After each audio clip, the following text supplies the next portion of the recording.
BJP अध्यक्ष JP Nadda ने Congress party पर हमला बोला है। ओबीसी का हक छीनना चाहती है कांग्रेस पार्टी, कहा जेपी नड्डा ने। एससी एसटी का कोटा खत्म करना चाहती है कांग्रेस पार्टी, ये बड़ा हमला बीजेपी अध्यक्ष का। कांग्रेस कहती है संसाधनों पर पहला हक मुसलमानों का है, देश के संसाधनों पर पहला हक गरीबों का है, कहा बीजेपी अध्यक्ष जेपी नड्डा ने। तो बड़ा हमला कांग्रेस पार्टी पर, लगातार इस मुद्दे को लेकर कांग्रेस पार्टी पर हमलावर है बीजेपी। क्या कहा उन्होंने, सुनिए। 2011 में यूपीए 2 के दौरान माइनॉरिटी अफेयर्स मिनिस्ट्री ने ओबीसी कोटा के भीतर 8.4 सब कोटा का प्रस्ताव रखा, जिसमें मुसलमानों के लिए 6% रिजर्वेशन शामिल था। 2014 में लोकसभा इलेक्शन मैनिफेस्टो में भी कांग्रेस ने इस तरह की बातें की थी। इस बार भी कांग्रेस अपने मैनिफेस्टो में इसी तरह की बातें कर रही है। कर्नाटक में भाजपा सरकार ने रिलीजन बेस्ड रिजर्वेशन को खत्म कर दिया था, लेकिन कांग्रेस की सरकार आते ही तमाम मुस्लिम को ओबीसी कैटेगरी में डाल दिया। कर्नाटक में भी ओबीसी के अंदर कैटेगरी 2 भी बनाकर मुस्लिम जातियों को आरक्षण दे दिया गया। कांग्रेस ने अपने मैनिफेस्टो में कहा है कि देश के बहुसंख्यकवाद की कोई जगह नहीं है। मतलब उन्होंने एससी एसटी ओबीसी से सख्त नफरत है, क्योंकि देश में बहुसंख्यक आबादी इन्हीं गरीब लोगों की है। तो देखिए, बीजेपी अध्यक्ष जेपी नड्डा को आपने सुना, आरक्षण के मुद्दे को जोर शोर से उठाया जा रहा है बीजेपी की तरफ से। इस बार पूर्णिया सीट बहुत ज्यादा दिलचस्प हो गई है बिहार की। उससे जुड़ी अगली बड़ी खबर, टीवी 9 से बोले बिहार की पूर्णिया सीट से जेडीयू उम्मीदवार संतोष कुशवाहा। एक तरफा चुनाव है ये, बड़े अंतर से हम जीतेंगे, ये कहा गया उनकी तरफ से। कह रहे हैं मोदी जी तीसरी बार प्रधानमंत्री बनेंगे, सुनिए। के दरबार में हैं, क्या मांगा आपने मां से? देखिए, मां से तो यही प्रार्थना करते हैं कि पूर्णिया की तरक्की, पूर्णिया की बेहतरी के लिए विकसित पूर्णिया बनाने का संकल्प लेके हम लोग चल रहे हैं।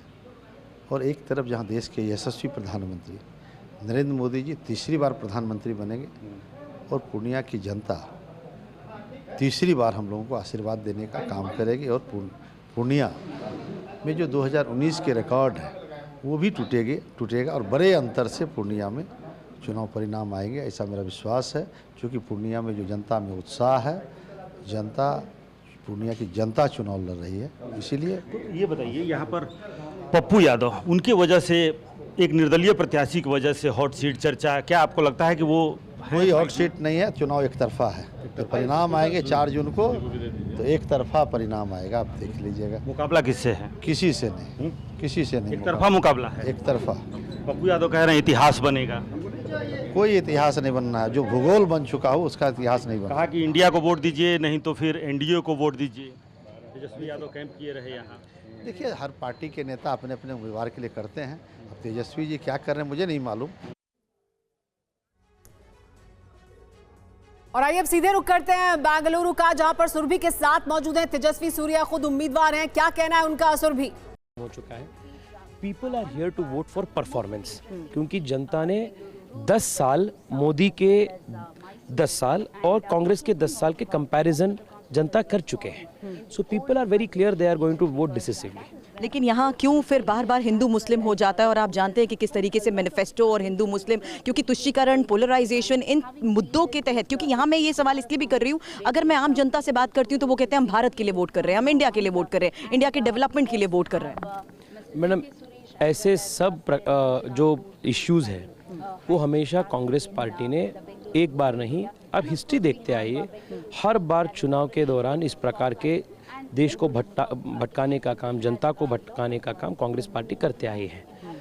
ठीक है, हम विकसित भारत के लक्ष्य के साथ, देश को एक सुदृढ़ राष्ट्र बनाने का लक्ष्य के साथ हम जनता के बीच जा चुके हैं। People are going to vote for our positive message के लिए वोट करेंगे। लेकिन यहाँ पर विधानसभा चुनाव के जो नतीजे थे उसी लिहाज से ये बहुत कॉन्फिडेंट है कि यहाँ पर ब्रांड मोदी वर्सेस मुद्दे हो रहा है, इसलिए 5 साल की गारंटी लोगों के बीच एक बड़े मैसेज के साथ हो गए हैं। देश में एक ही गारंटी है जिसके ऊपर जनता की भरोसा है, वो मोदी की गारंटी है।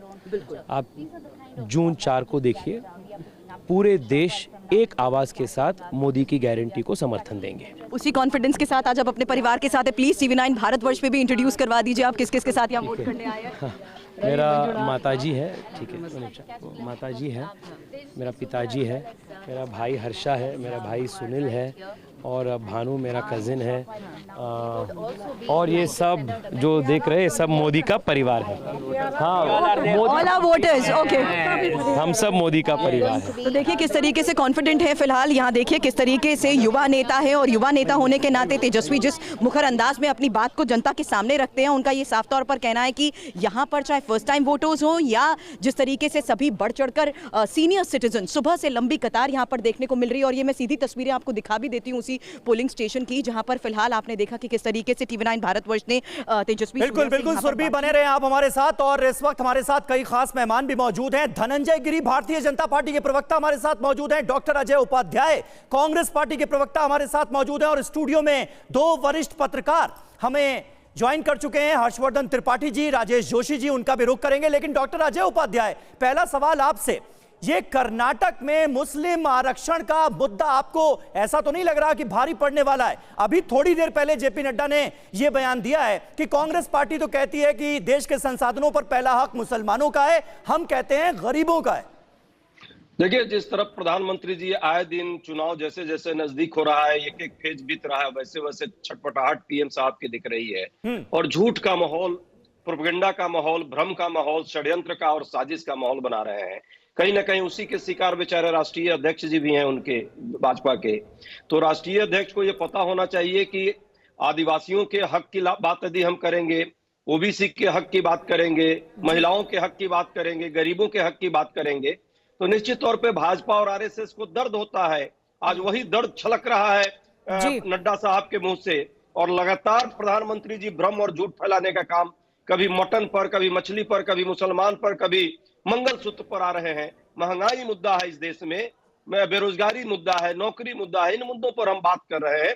युवाओं को न्याय कैसे मिले, श्रमिकों को न्याय कैसे मिले, और उसी पर लोग वोट भी कर रहे हैं। आम जनमानस से आग्रह है अधिक से अधिक संख्या में सभी लोग वोटिंग करें। आज वो अपील हम भी कर रहे हैं लगातार, लोकतंत्र के पावन पर्व में सब हिस्सा लें, योगदान करें, अपनी भागीदारी निभाएं, ये सबसे बड़ी जिम्मेदारी है हम सब की। आप जहां पर भी हैं, मतदान हो रहा है तो जरूर जाकर मतदान करें। लेकिन धनंजय गिरी जी, बड़ा सवाल ये कि अभी तेजस्वी सूर्या से भी बात की मेरी सहयोगी सुरभि ने, उन्होंने कहा कि लोगों से बात करें तो वो कहते हैं कि हम एक देश के लिए सकारात्मक वोट कर रहे हैं, डेवलपमेंट के लिए, विकास के लिए। लेकिन उसके बावजूद वो सकारात्मक वोट अगर है लोगों का, लोग रोजगार के लिए और महंगाई कम करने के लिए अगर वोट करना चाहते हैं, फिर यही मुद्दे बार बार आ जाते हैं केंद्र में, जिसमें देश में किस तरह से धर्म के नाम पर बंटवारा किया जाए, वो चर्चा बार बार होती है। तो किस पर वोट मांग रहे हैं आप? सुरभि, हमने जो विकास के कार्य किए हैं, जो 11वीं अर्थव्यवस्था को 5वीं अर्थव्यवस्था बनाई है, जो 16 लाख करोड़ की इकोनॉमी को 45 लाख करोड़ पर ले गए हैं। श्रद्धेय अटल बिहारी वाजपेयी ने 2004 में सरकार छोड़ी थी, 11वीं अर्थव्यवस्था थे। 2014 में जब मोदी जी आए तब 11वीं थे, आज 5वीं है, जो 12 करोड़ की साथ सम्मानित थी। 12 करोड़ टैप से वाटर, 4 करोड़ घर और 12 करोड़ इज्जत घर बने हैं। जो इस तरह से देश का उन्नयन हुआ, 120 सैटेलाइट लॉन्च हुआ है, 66 नए एयरपोर्ट बने हैं। लगातार हम जो काम कर रहे हैं, लेकिन जो मूल मुद्दा है जो हमारे राष्ट्रीय अध्यक्ष कह रहे हैं, 2014 में कांग्रेस ने वक्फ बोर्ड को दिल्ली के लुटियन जोट की जमीन दी। क्या कर्नाटक में कांग्रेस ने 4% मुस्लिमों का आरक्षण नहीं दिया था, जिसको भाजपा सरकार ने खत्म किया? क्या सिद्धारमैया सरकार ने वहां सेक्शन 2B लगा करके मुस्लिमों को, सारे मुस्लिम जातियों को, चाहे अगड़ा मुसलमान हो, पिछड़ा हो, धोबी हो, गस्सा हो, गद्दी हो, चाहे सैयद हो, शेख हो, पठान हो, सबको सेक्शन 2B में डाल करके आरक्षण दे? आप कह रहे झूठ बोल रहे। National commission for backward classes ने चीफ सेक्रेटरी को नोटिस आप कह रहे हैं कि वो हमने काम किया है, वो हम बता रहे हैं, लेकिन ये भी एक मूल मुद्दा है। ये मुद्दा बड़ा है। Surabhi, let me complete. Sumera बोल रही हूं मैं सुमेरा बोल रही हूँ, सुरभि बेंगलुरु में।